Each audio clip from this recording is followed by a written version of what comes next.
कभी कभी मौन रहने से प्राण बच जाते हैं। अब एक और शब्द अपने मुख से निकाला तो युद्ध आरंभ होने से पूर्व ही शत्रु से पहले मैं अपने पक्ष के किसी योद्धा का वध कर दूंगा। अंगराज, अंगराज, आप क्रोधित क्यों हो रहे हैं? मेरे कहने का तात्पर्य केवल ये है कि आपके पुत्र वृषसेन की मृत्यु तो स्मरण है ना आपको? वृषसेन के हत्यारे अर्जुन का पुत्र ही आज आपका लक्ष्य होना चाहिए। बस मैं यही कहना चाह रहा था। कर्ण को स्मरण है मामा श्री।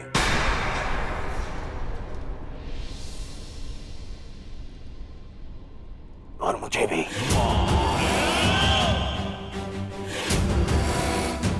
आज हम वृषसेन की मृत्यु और मेरे अपमान का प्रतिकार दोनों लेंगे।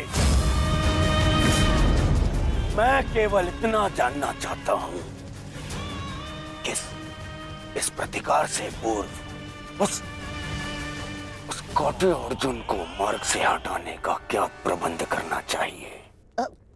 उसका प्रबंध मैं कर चुका हूं मेरे होने वाले सम्राट।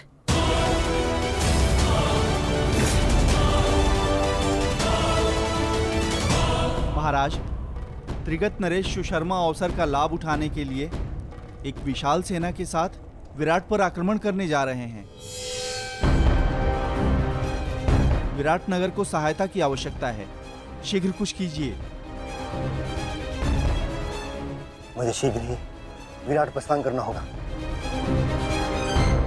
किंतु महाराज, इतने कम समय में आपका विराट पहुंचना असंभव है। केवल वासुदेव में ही वो क्षमता है जो वायु गति से रथ चलाकर अर्जुन के साथ वहां पहुंचे। हमें आपकी सेना की आवश्यकता है और अर्जुन अकेला ही उन सब के लिए पर्याप्त है। किंतु अर्जुन की अधिक आवश्यकता यहाँ रणभूमि में है। परंतु महाराज, आप वहां बहुत से परिवार, स्त्री और बालक संकट में। एक समय था जब विराट राज ने हमें अज्ञातवास में शरण दी थी। आज वो समय आ गया है कि हम उसका ऋण चुका सकें।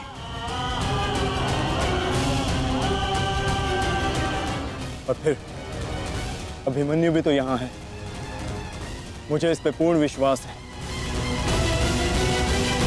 और मैं आपको विश्वास दिलाता हूँ पिताश्री कि युद्ध भूमि में आपकी कमी शत्रु को अनुभव नहीं होगी। जब आप सुशर्मा का नाश करेंगे तो आपके पुत्र की शौर्य की कीर्ति आपका स्वागत करेगी। चलिए माता, विराट की ओर प्रस्थान करें। जैसी रथी की इच्छा और जैसी महारथी की आकांक्षा।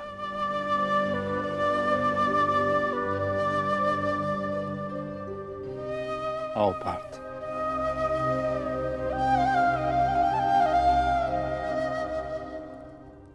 बधाई हो मेरे होने वाले सम्राट। अर्जुन रणभूमि छोड़कर विराट के लिए प्रस्थान कर चुका है।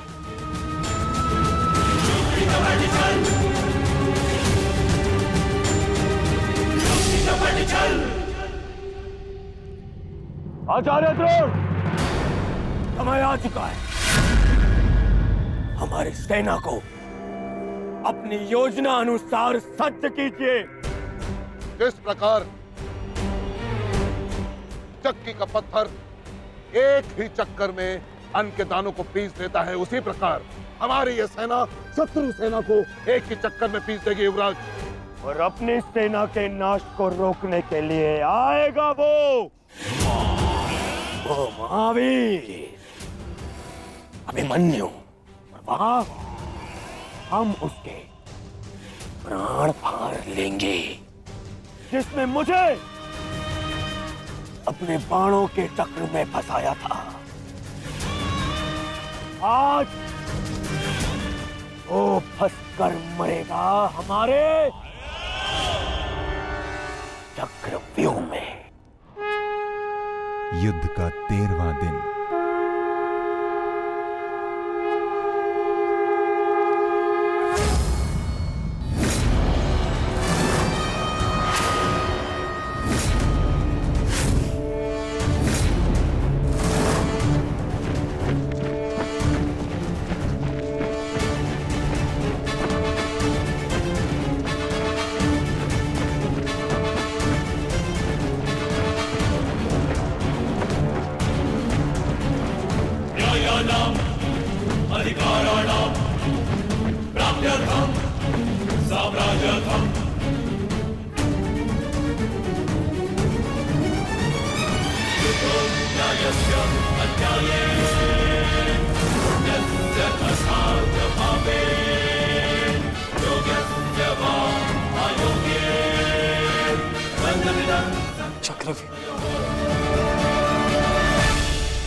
युधिष्ठिर, मैं कौरव सेनापति द्रोण चेतावनी देता हूं तुम्हें कि यदि तुम विजय प्राप्त करना चाहते हो तो इस व्यू के भीतर आओ, और यदि तुम इस व्यू को तोड़ने में सक्षम रहे तो हम अपनी पराजय स्वीकार कर लेंगे,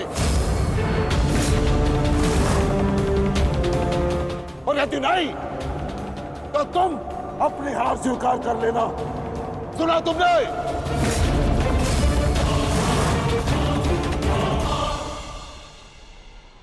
आचार्य द्रोण, हम अवश्य ही इस चक्रव्यूह को ध्वंस कर देंगे।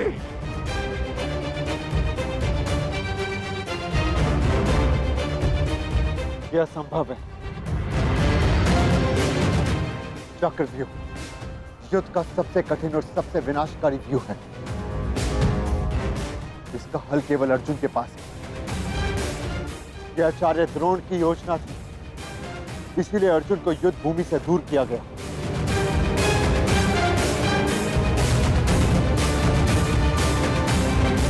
कोई तो मार्ग होगा। मार्ग है।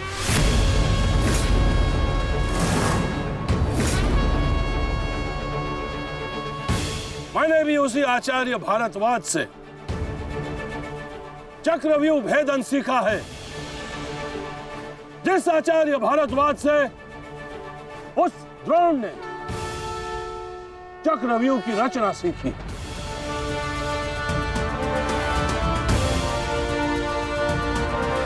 इस चक्रव्यूह का भेदन मैं करूंगा।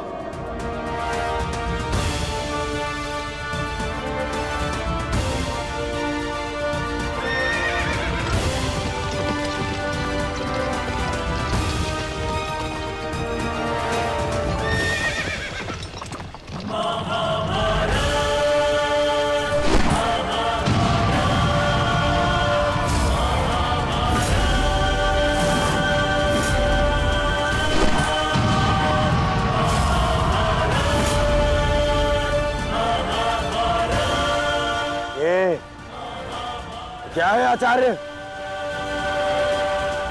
पांचाल नरेश द्रुपद तो इस व्यू को तिनके की तरह तोड़ते हुए आगे बढ़ रहे हैं। भूल गया मेघराज कि मैंने और इसी द्रुपद ने मेरे पिताश्री के आश्रम में इस चक्रव्यूह का अभ्यास किया था। तो अपने मित्र को रोकने के लिए कोई अस्त्र, कोई शस्त्र है आपके पास? अब तो केवल एक ही अस्त्र है और एक ही शस्त्र दुर्योधन। जयद्रथ!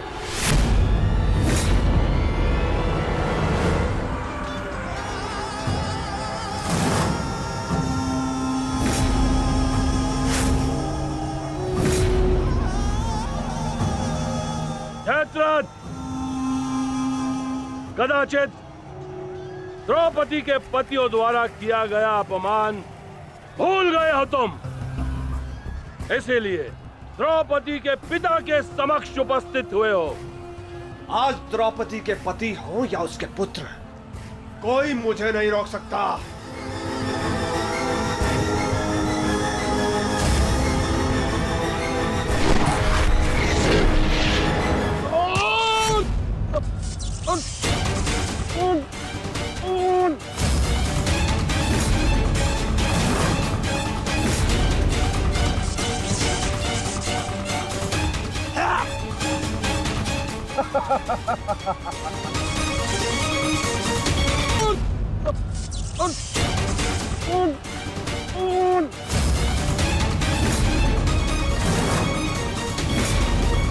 आगे बढ़ो पांडवों, अन्यथा अपनी सेना का विनाश देखो।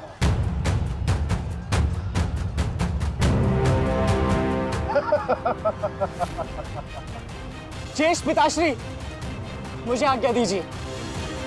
मुझे चक्रव्यूह के भीतर प्रवेश करने का मार्ग ज्ञात। मैंने पिताश्री से सुना था कि ये मैं कर सकता हूं। नहीं अभिमन्यु, मैं तुम्हें इसकी अनुमति नहीं दे सकता। धर्मराज ठीक कह रहे हैं। आचार्य ने कुछ सोच समझकर ही इस व्यूह की रचना की है। अब इसे शक्ति का सम्मिलित प्रहार ही तोड़ सकता है। मैं और भीम मिलकर प्रहार करेंगे।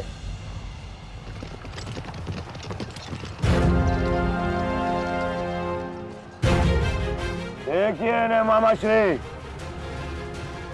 कृष्णधुम और भीम स्वयं आक्रमण कर रहे हैं।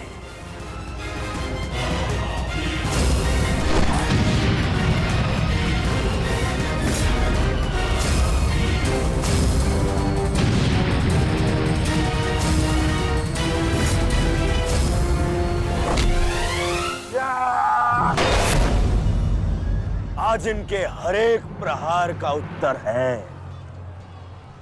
जयद्रथ।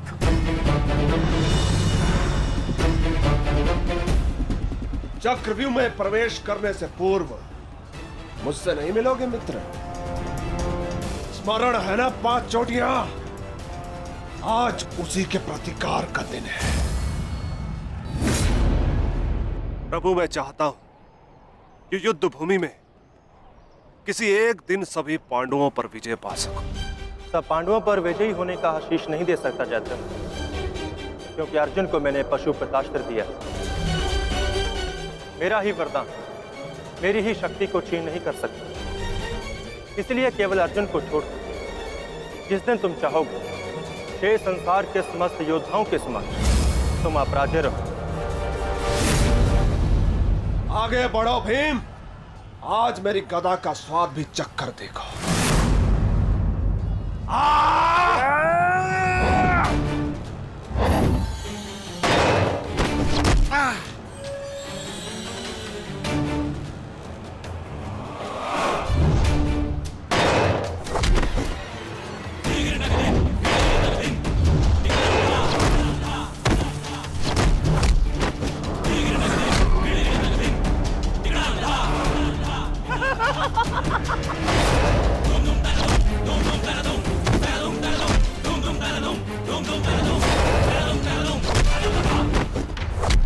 मारो से।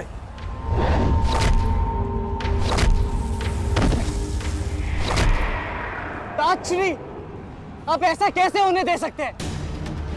ताजश्री, भीम और मामा दृश्यद्युम्न में शक्ति है, परंतु चक्रव्यूह को शक्ति से नहीं, युक्ति से तोड़ा जा सकता है। मुझे आज्ञा दीजिए। नहीं पुत्र, भविष्य के लिए वर्तमान को दांव पर लगाया जा सकता है, परंतु वर्तमान के लिए भविष्य को खोया नहीं जा सकता।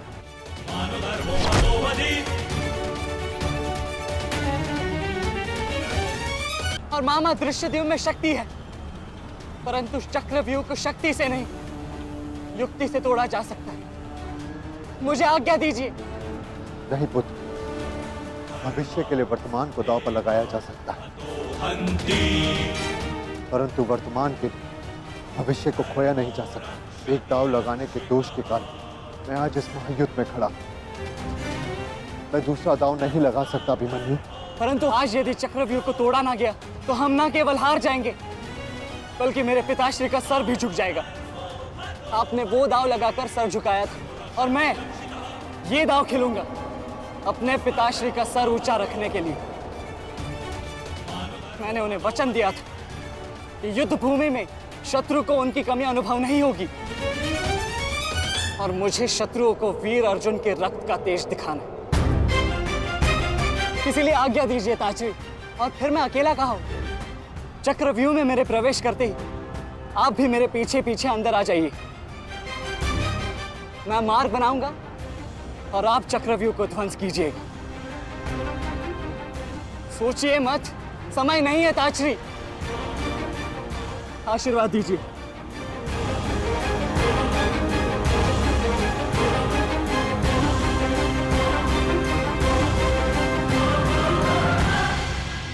ठीक है पुत्र, किंतु सतर्क रहना, हम तुम्हारे पीछे ही रहेंगे। आगे बढ़ो।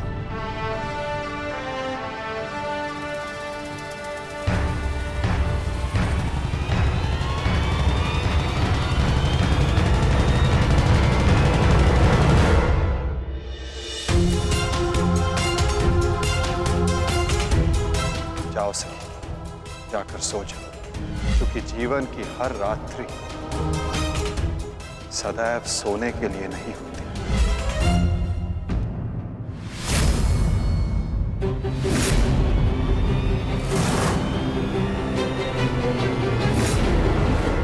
मेरी सुरक्षा के लिए माता यज्ञसेनी का आशीर्वाद है मेरे साथ, और जब तक ये मेरे साथ है मुझे कुछ नहीं हो सकता।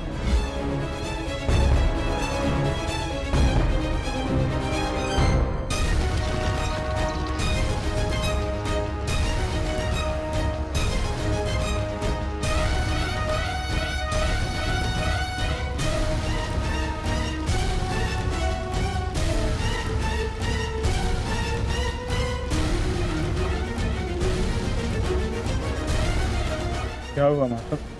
आप रुक क्यों गए? चूंकि समय नहीं रुकता पार्थ, परंतु मानव को 2 पल रुकने का अधिकार है।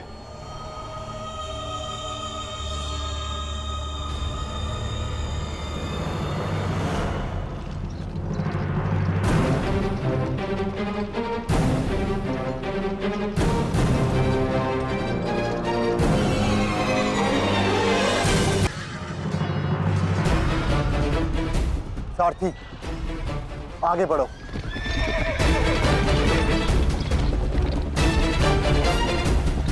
अभिमन्यु के द्वार तोड़ते ही हमें उसमें प्रवेश करना है। अभिमन्यु को दृष्टि में रखना, उसकी रक्षा करना हमारा कर्तव्य है।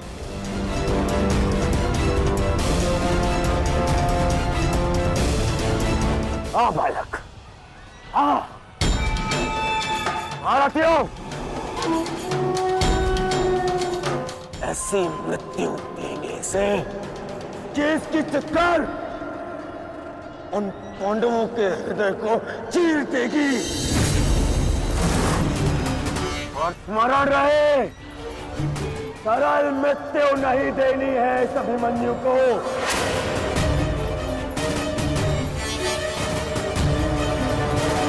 नहीं देनी है ऐसे सरल मृत्यु।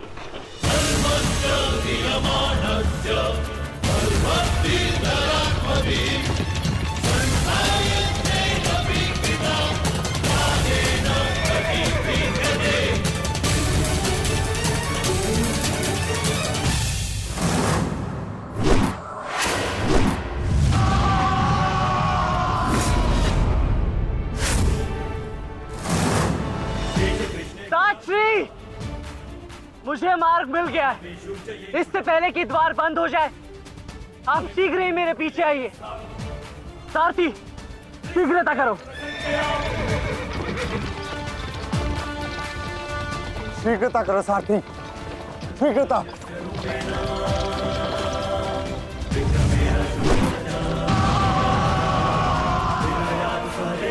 उत्तम अभिमन्यु, उत्तम।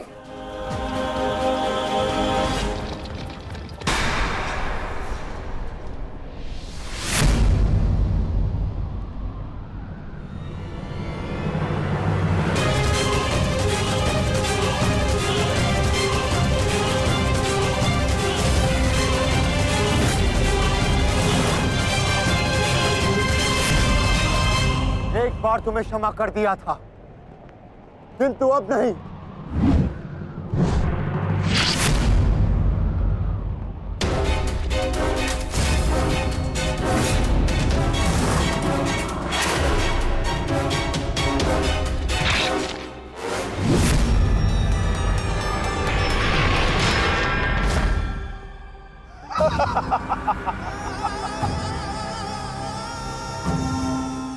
बार अपमानित हो चुका हूं। इस बार तुम्हारी बारी है पांडवों।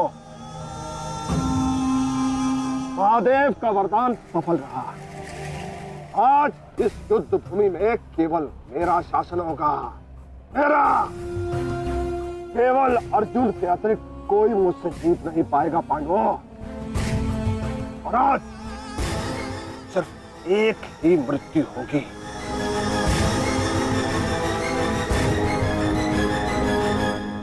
अभिमन्यु की।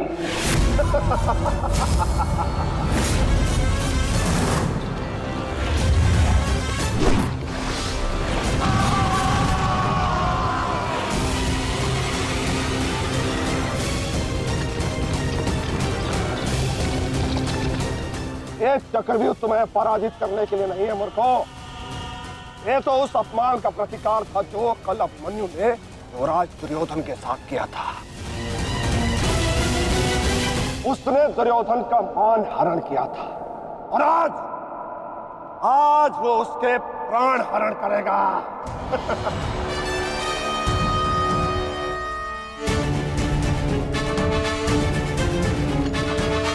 अभिमन्यु लौट आओ, ये षड्यंत्र है। न्यायानाम अधिकाराणाम राज्यर्थम साम्राज्यर्थम न्यायानाम अधिकाराणाम राज्यर्थम साम्राज्यर्थम। व्यू के भीतर प्रवेश करना जितना चुनौतीपूर्ण है उतना ही चुनौतीपूर्ण उससे बाहर निकलना भी है। और यदि बाहर निकलने का मार्ग मनुष्य को नहीं पता तो उस मनुष्य का अंत निश्चित है।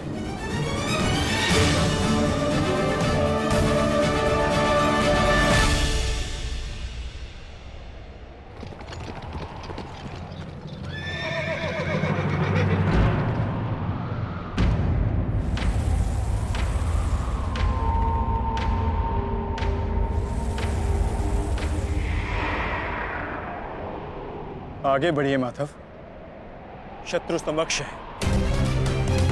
हाँ पार्थ, ठीक कहा तुमने। एक योद्धा के लिए आगे बढ़ने के अतिरिक्त और कोई मार्ग नहीं। वापस आओ अभिमन्यु, लौट आओ, व्यू में प्रवेश मत करो।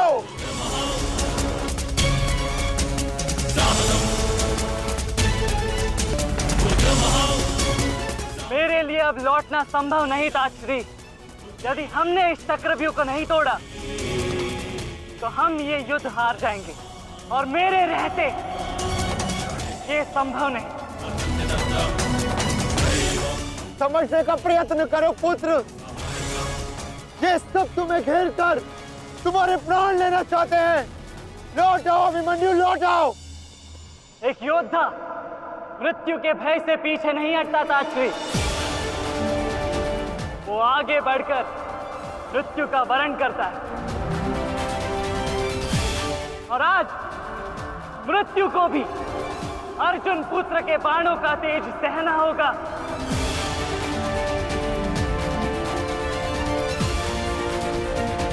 मैं इस चक्रव्यूह में आया हूं ताकि पांडवों का सर गर्व से उठा रहे। और विश्वास कीजिए ताश्री, यदि मेरा सर भी कट जाए तब भी आपका सर गर्व से उठा रहेगा।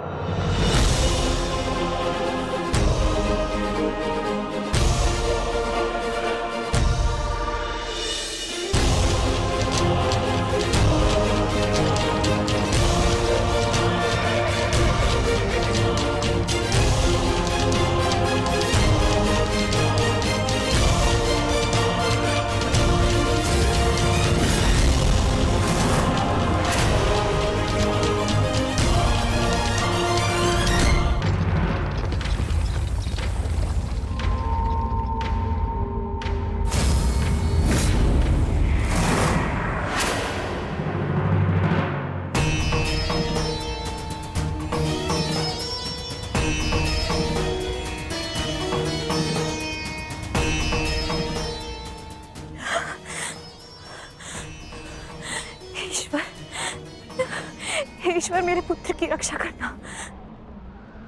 आओ आओ अर्जुन पुत्र आओ, तुम्हारा अपने इस मृत्यु व्यू में स्वागत है।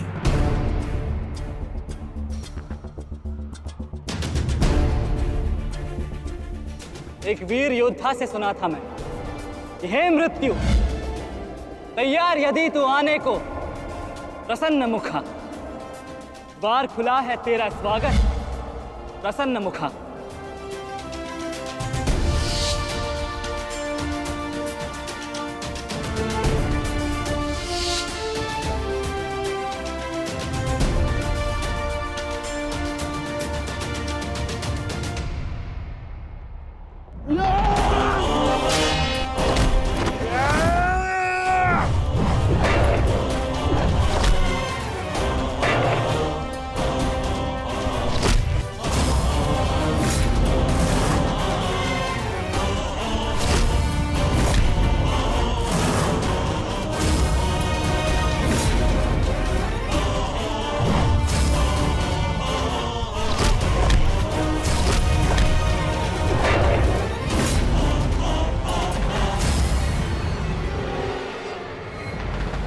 चाहूं तो तुम्हारा और बाकी तीनों पांडवों का इसी क्षण अंत कर सकता हूं मैं, किंतु उसके साथ उस पीड़ा का भी तो अंत हो जाएगा जो अभिमन्यु को पल पल मरते देख तुम्हें होगी। फिर उस पीड़ा का अनुभव कैसे होगा तुम्हें जो जयद्रथ ने इतने वर्षों तक सही है। अभी तो वो दृश्य देखना शेष है जिसे देखकर तुम स्वयं मुझसे अपनी मृत्यु की भीख मांगोगे। तुम्हारे सामने तुम्हारे कलेजे के टुकड़े टुकड़े होंगे और तुम कुछ नहीं कर पाओगे, कुछ नहीं। क्या हुआ? इतने महारथी को देख के भयभीत हो गए? क्यों? नहीं काका श्री, अभी तो ये तो सम्मान की बात है कि एक साथ इतने सारे योद्धा मुझसे द्वंद्व करने की प्रतीक्षा कर रहे हैं। अच्छा, सच में महान धनुर्धर अर्जुन के पुत्र और महानतम योद्धा वासुदेव कृष्ण के भांजे का स्वागत ऐसा ही होना चाहिए। प्रणाम स्वीकार करे आदरणीयों।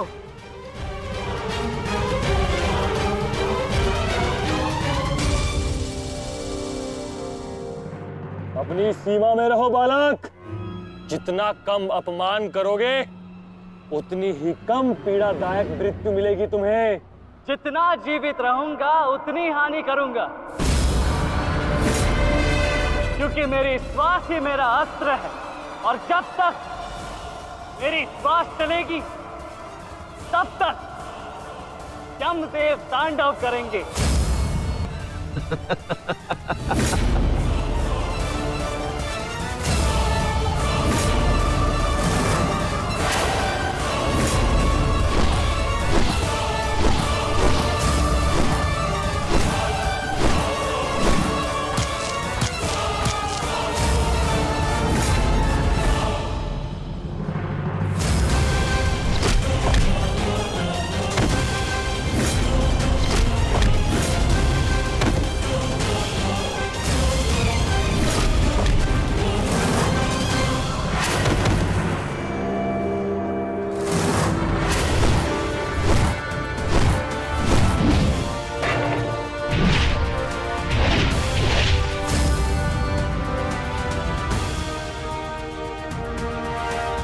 कुछ स्मरण हुआ काका श्री? कहा था ना मैंने कि जब जब आपसे द्वंद्व करूंगा तब तब आपके वस्त्र हरण करूंगा और तब तब आपके मुख पर इस लज्जा को देख अपने मन में जल रही प्रतिशोध की ज्वाला को शीतलता प्रदान करूंगा। बहुत हो गया मेरा अपमान, अब और नहीं। महारथियों, आक्रमण करो इस बालक पर।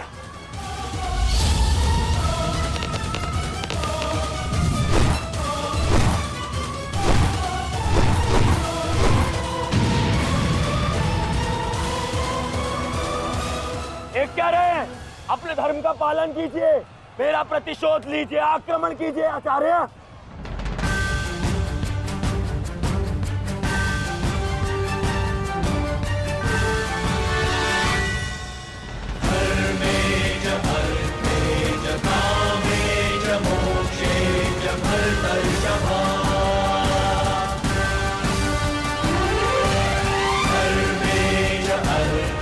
नहीं आचार्य द्रोण, ऐसा अनर्थ मत कीजिए। ऐसे अधर्म में आप कैसे सम्मिलित हो सकते हो? आचार्य, वो बालक है। रुक जाइए आचार्य, रुक जाइए।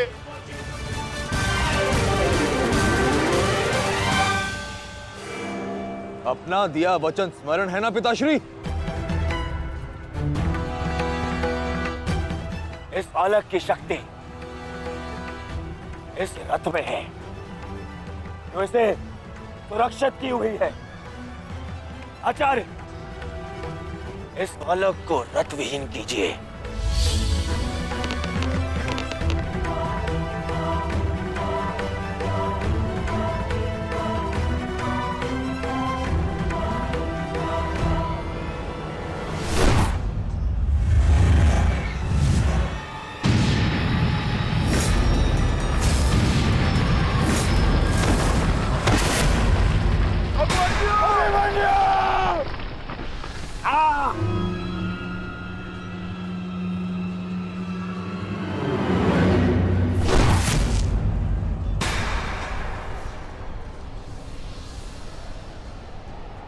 माधव, मुझे कई बार चोट लगी, परंतु इस चोट की पीड़ा का भान मेरे मन को विचलित कर रहा है। कहीं ये कोई संकेत तो नहीं?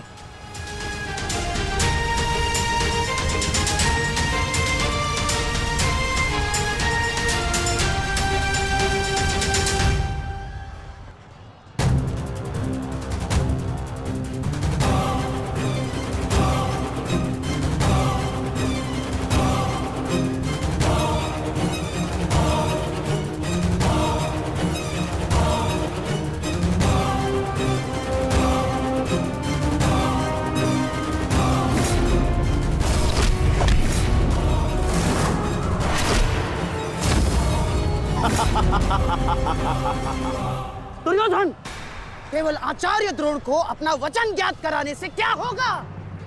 इतने अपमान के पश्चात भी अंगराज कर्ण तो जो के त्यों खड़े हैं। क्या इनका इस युद्ध के प्रति कोई कर्तव्य नहीं? मैं केवल नियम का पालन कर रहा हूं गांधार नरेश।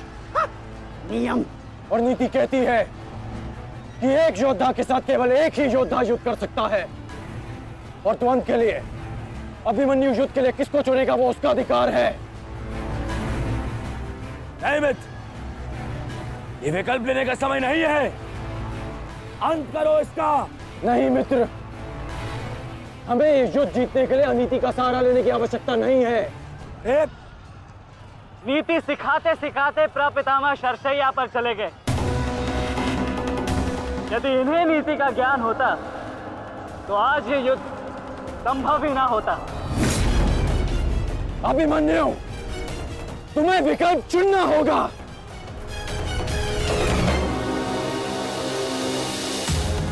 तो फिर मैं आप सबको वन के लिए चुनता हूं।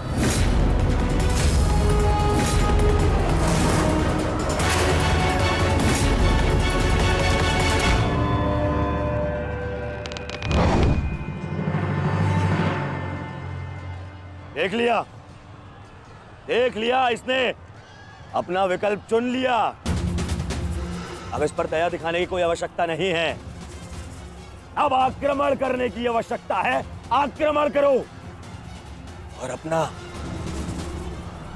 वचन स्मरण रखो कर्ण।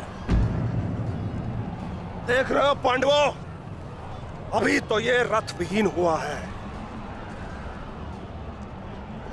फिर निशस्त्र होगा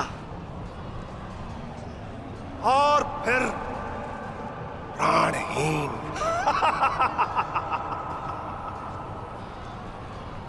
महामारी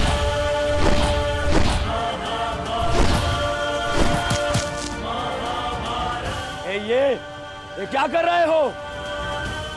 धनुष विहीन करो इसे।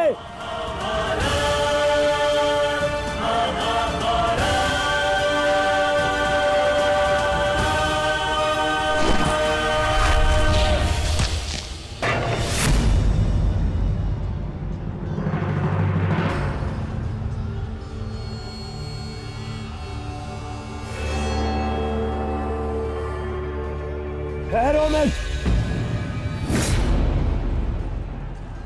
स्मरण रहे, इससे इतनी सरल मृत्यु नहीं देनी है।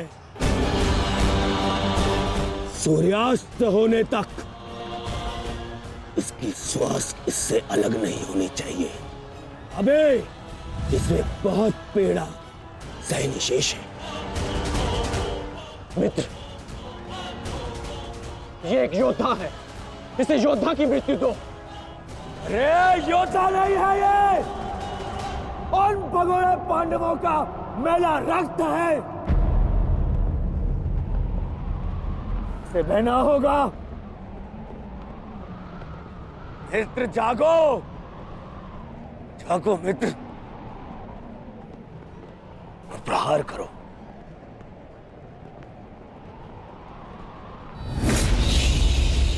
नहीं, नहीं अंगराज, ऐसा मत करो, यह धर्म है। अधर्म? अंगराज!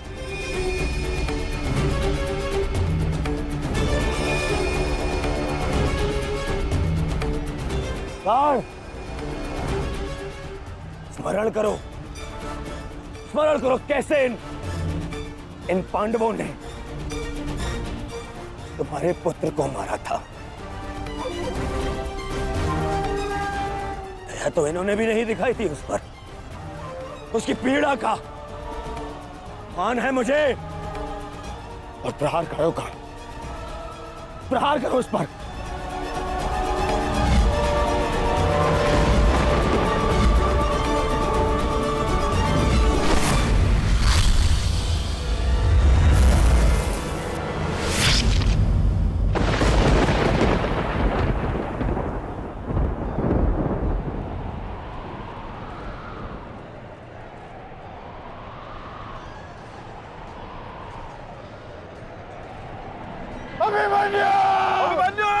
पुत्र!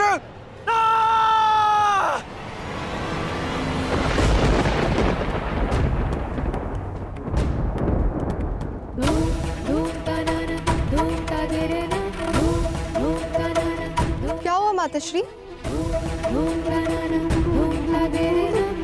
उत्तरा बस ऐसे ही। एक बात कहूँ माताश्री, आज मन कुछ विचलित सा हो रहा है। आज से पहले ऐसा कभी नहीं हुआ।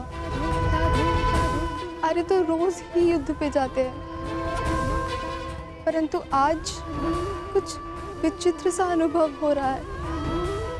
चिंता करने की कोई आवश्यकता नहीं है उत्तरा। मेरा पुत्र महावीर है, और फिर उसे सभी पांडव, पिताश्री, ज्येष्ठ, उनकी सुरक्षा भी तो प्राप्त है।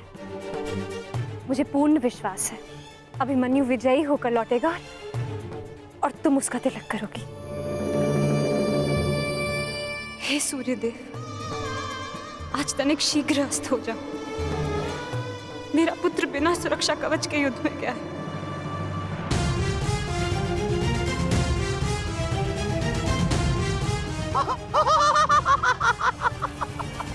बालक, तुम्हें सबके साथ युद्ध करना था ना? करो, करो युद्ध।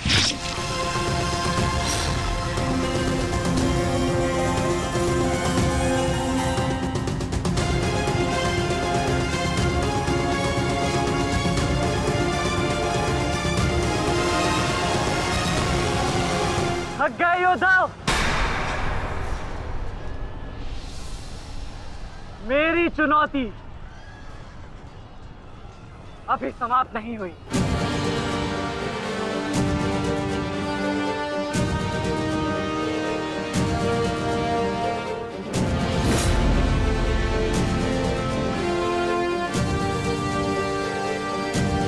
आचार्य द्रोण, देख क्या रहे? प्रहार कीजिए इस पर।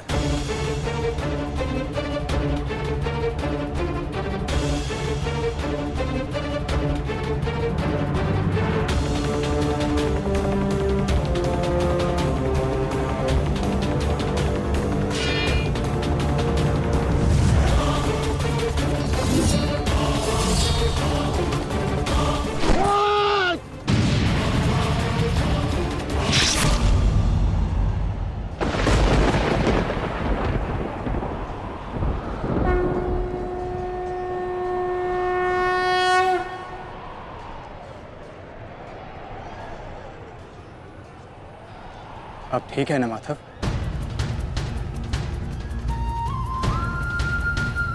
आपको कोई क्षति तो नहीं पहुंची? युद्ध में तो क्षति पहुंचती ही है पार्थ, किंतु इस पीड़ा को सहना एक योद्धा का कर्म और धर्म होता है। समय की मार को तो स्वयं ईश्वर भी नहीं टाल सकते। त्रिगर्ता सेना का नाश करो पार्थ।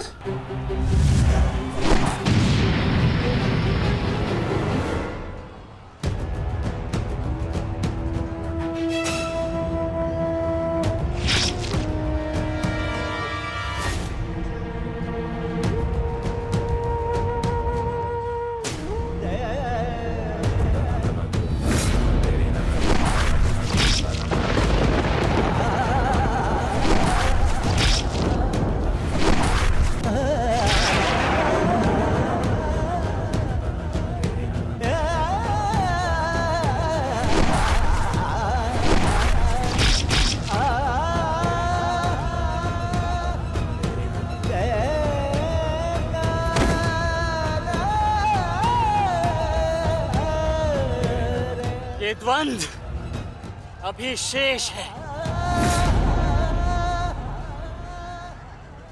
मैं महारथी अर्जुन का पुत्र हूं, महारथी भीष्म का प्रपुत्र, वासुदेव कृष्ण का भांजा। इतनी सरलता से नहीं मरने वाला। अरे ये द्वंद्व अभी शेष है। अभिमन्यु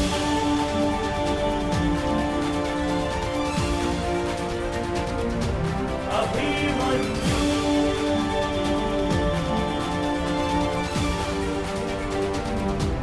अभिमन्यु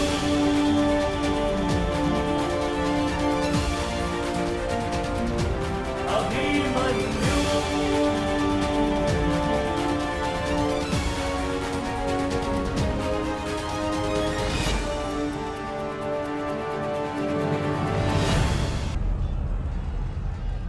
बस करो दुर्योधन, अभिमन्यु के लिए इतनी पीड़ा पर्याप्त है। देखो इसकी दशा। अब अभिमन्यु और उसकी पीड़ा का अंत करने का समय आ गया है। नहीं, मेरे अपमान के घाव अभी भरे नहीं है। केवल मेरे आदेश का पालन करो। अभी इसकी मृत्यु का समय नहीं आया है। जीवित रखो इसे, पर प्रहार करो।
अपने पूरे बल से प्रहार करो इस अर्जुन पुत्र पर।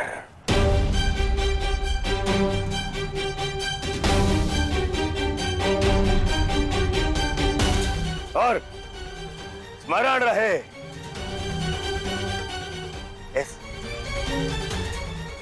इस बालक के शरीर के हर एक भाग में घाव देखना चाहता हूं मैं।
अस्माकं विजयं निश्चितम्।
अरे बस बस, श्री दुशासन बस, मर जाएगा हैं?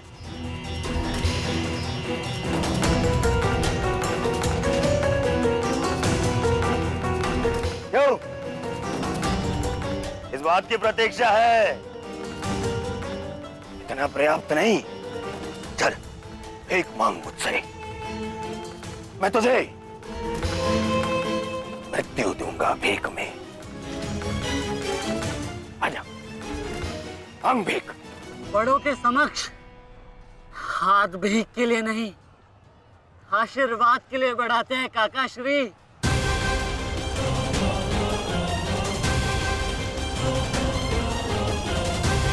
आशीर्वाद दीजिए।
मुझसे आशीर्वाद चाहिए ना,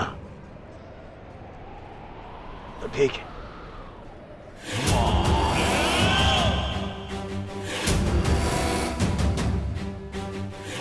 नहीं दुर्योधन, जाने दो उसे।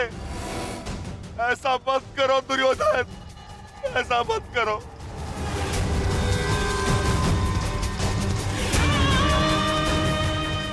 चाहिए तो उसके स्थान पर इस रिकोदर भीम के प्राण हर लो, पर मेरे पुत्र अभिमन्यु को जाने दो। क्यों? मेरी पीड़ा भूल गए? तुमने दिखाई थी दया मेरे भ्राताओं पर, किंतु मैं तुम पांडवों के भांति निर्दयी नहीं हूं। ठीक, तुम्हारी विनती स्वीकार कर लेता हूं।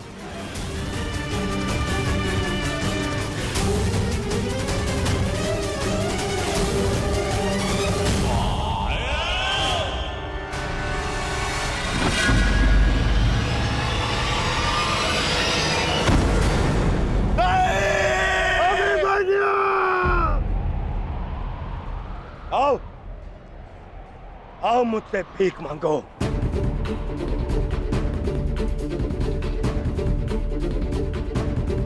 आओ बालक, आजा। आ मैं तुझे मृत्यु भीख में देता हूं। आ भीख मांग,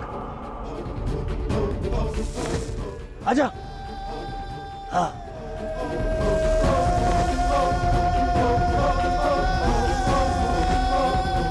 मैं तुझे मुक्त कर दूंगा। मांग, मांग मुझसे भीख मांग।